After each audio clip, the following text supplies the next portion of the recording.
eating healthy. I can eat whatever I wanted probably. Cause money make them shake. You said money make them shake?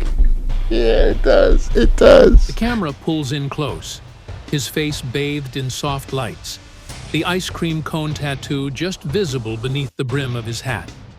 A deep sigh. Then, I knew I was going crazy. I heard voices. I didn't know who that man was staring back at me in the mirror. The room is quiet, the hum of a distant street. Then the voice, calm, but raw. When I got to that dark space, I thought I had to die, or else everyone around me would die. The revelation drops like thunder.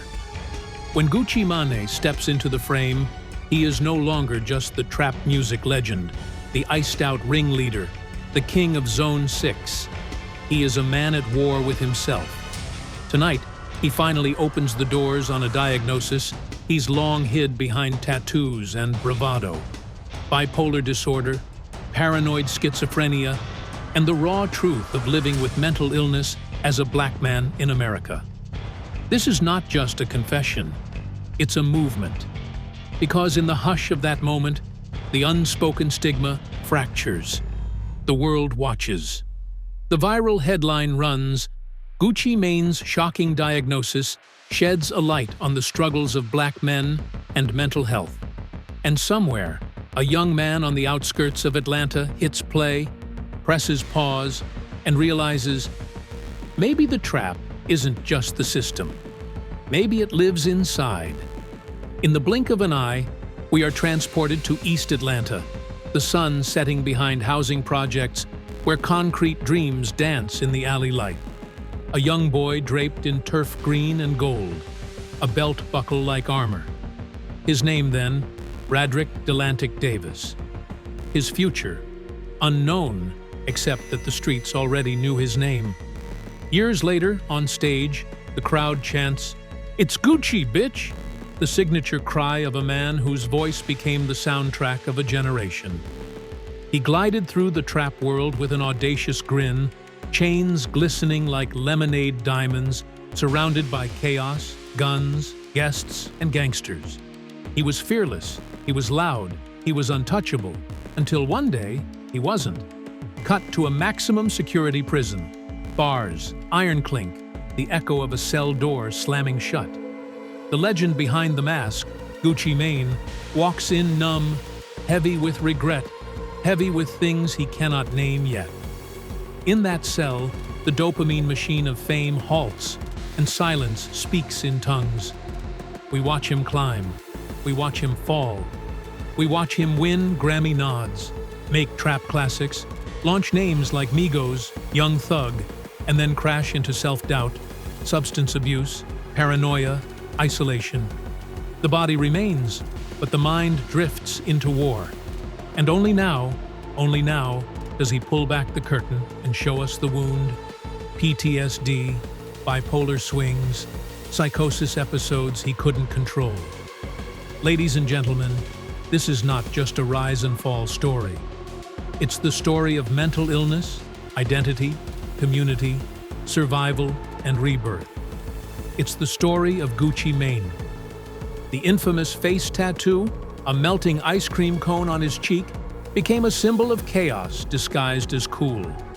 But behind that bold move was a man in free fall.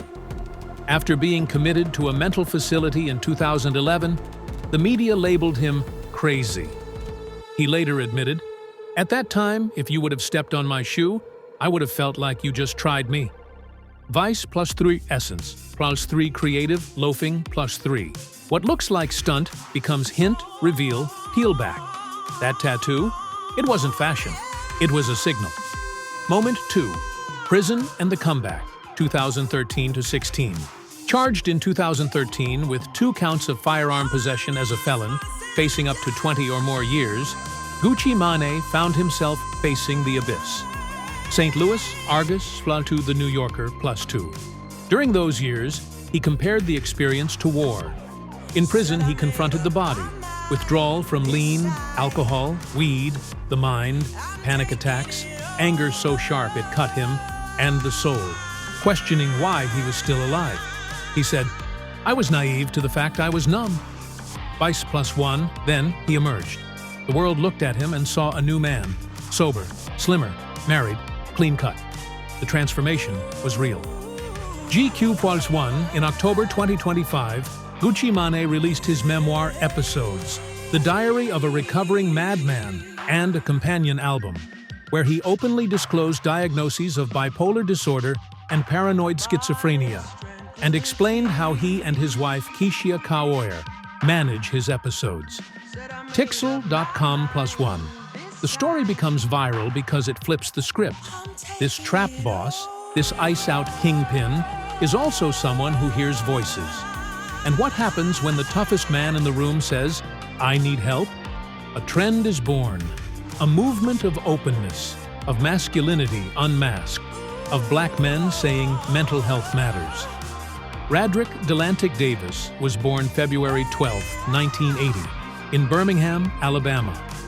Raised in the rough neighborhoods of East Atlanta after moving at age 9, the young Radric found rhythm in the street corner, ambition in the trap house, survival in the beat. His mother, Darnell Davis, worked hard to hold the family together. The neighborhood pulsed with poverty, crime, music, aspiration. He once described his childhood as a country boy and a city boy all blended into one. The New Yorker, as a teenager, he sold drugs for survival. He told The New Yorker, "I started selling drugs at 13. The New Yorker, soundtracking the East Atlanta nights, his voice emerged. The trap anthem Icy in 2005 with Young Jeezy hit hard. But then the conflict started. Jeezy versus Gucci. Violence. Feuds. One of which resulted in a shooting death of a friend of Jeezy. The New Yorker +1, so, from the start, hustler music, hustler life. The stadium rap image, the icy jewelry, but also the inner turbulence. He was living loud, but inside, something was breaking. Chapter 2.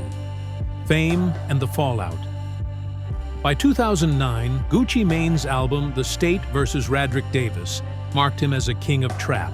He had the swag, the work ethic, dropping dozens of mixtapes, the label deals. But the same streets that made him also haunted him. Substance abuse spiraled. Lean, codeine, promethazine, cough syrup, alcohol, THC, they became tools of escape. His behavior grew erratic. He was committed to a mental facility in 2011 after stating he could not intelligently participate in a probation hearing. Essence +1. In his words, his music career between 2012-2015 was a blur of paranoia and drugs. He told ESPN his mind was in war. Pitchfork +1. In 2013, he was arrested on 2 counts of firearm possession as a felon. 2014-15 marked more turmoil. Late nights, diss tracks, the ice cream cone tattoo, social media meltdowns. The headlines called him crazy. He felt numb. Your body just craving lean bad, he said. Vice. Traditionally, the black community treats vulnerability like a crime. The trap music ethos, macho, unbreakable. Gucci lived it, he sold it, he performed it. But the cost, split psyche, fear, voices he couldn't name. He felt dread, anger, loneliness. In one interview, he said he thought if someone stepped on his shoe, they'd die. Essence +1. May 27, 2016, Gucci Mane released First Day Out the Feds after being released from prison. Wikipedia +1. The tone changed. The man changed. He was slimmer, sober, calmer. GQ described him in 2018 as skinny, sober, happily married. GQ. He married Keishia Kaoir in October 2017. She became his partner in healing. In remission of fame's beat, Gucci confronted his mind. He read books, James Allen's As a Man Thinketh, Deepak Chopra, Tony Robbins. Vice +1, he said, "I was a drug addict. I was naive to the fact that I was numb." Vice, in prison, he realized, success meant nothing if the inside was dead. In October 2025, the trend breaks. His memoir, Episodes, The Diary of a Recovering Madman, drops, and with it, the truth. Gucci Mane openly discloses that he lives with bipolar disorder and paranoid schizophrenia. According to an article in The Griot, in his new memoir, the rapper opens up about living with bipolar disorder and paranoid schizophrenia. You're kind of like in a warped world.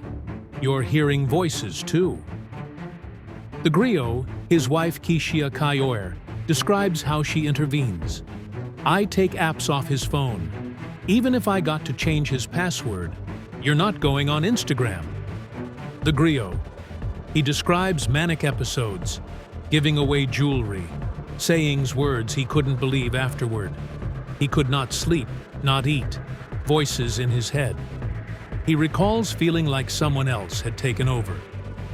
The Griot, he shares the viral moment, the public meltdown, the Twitter rant of 2013 targeting Drake, Nicki Minaj, Rick Ross. He says now, "That wasn't Gucci I knew.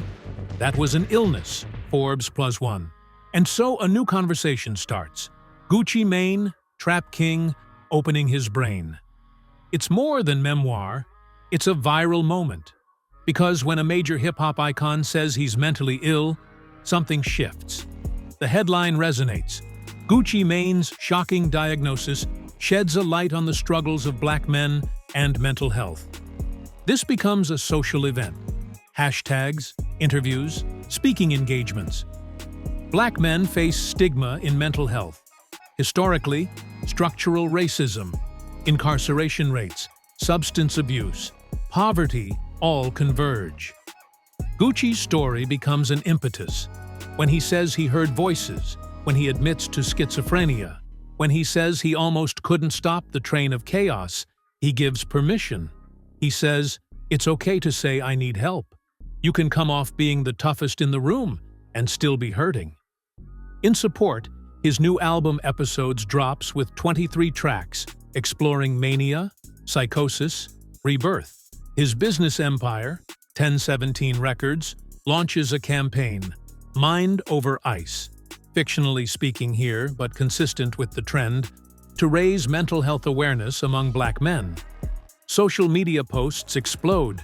If Gucci Mane can say he's hearing voices, I can say I'm depressed. Podcasts discuss it. Men peel off masks. Therapists get new referrals. In churches of the South where mental health was taboo, people break silent codes. The phrase boss up takes new meaning. It no longer means traps and ice. It means heal. It means talk. It means therapy. Today, the lights are back on. Gucci Mane is not just making music. He's making meaning. He's father to Ice Davis, born December 2020, and Iceland, born 2023. He says fatherhood stopped the episodes. The Griot. The weight of legacy shifted from gold chains to giving. He reflects, my kids can never see me like I was. I just can't. The Griot, he walks the stage now with grace.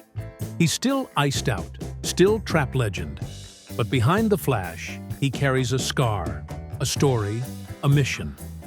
He hosts mental health summits. He partners with HBCU Outreach. He records a track titled Mental where he raps, I fought the Don Dada in my head. My heart iced out, but my thoughts was red. We watch him as he coaches younger artists, telling them, if you think you're going crazy, go crazy towards the doc, not the liquor. The transformation is real. The clone conspiracy of 2018, where fans thought he was replaced by a twin, now seems less like tinfoil and more like prophecy. A man resurrected. Picture the moment, October 2025, a studio in Atlanta. Gucci sits alone before the mic. One take. He records a confession, not a rap. His voice trembles. He says, I used to think I was Superman. Then one day I found out the villain lived inside me. He finishes. Silence follows. The engineer wipes tears. The tape rolls on. Outside, fans tweet, Gucci just poured his soul. The message spreads. Men share their stories. Clinics report increased calls. Mental health charities note upticks. The trap world stirs. Gucci Mane has triggered a ripple, maybe a wave, in the culture. Because he has done what so many demand but few deliver. He showed the wound. He bared the battle. And he walked through the fire carrying his scars like medals. So here's your cue. Press play again. Share this story. Follow the man who stood at the mountain of his own mind and said, "I will climb." Subscribe for every new chapter. Tune in when he launches the docu-series. Join the conversation when he hits the stage of the summit for Black men's mental health. Like, copy, comment. Because this isn't just Gucci Mane's journey anymore. It's ours. It's yours. If you have walked through darkness, if you have sat alone in the night and heard the whispers, this is your anthem. Because when "It's Gucci, bitch" becomes "It's healing, brother," we all win. Follow the story. Be part of the movement. And remember, no one is too legendary to need help, and no pain is too hidden to be seen.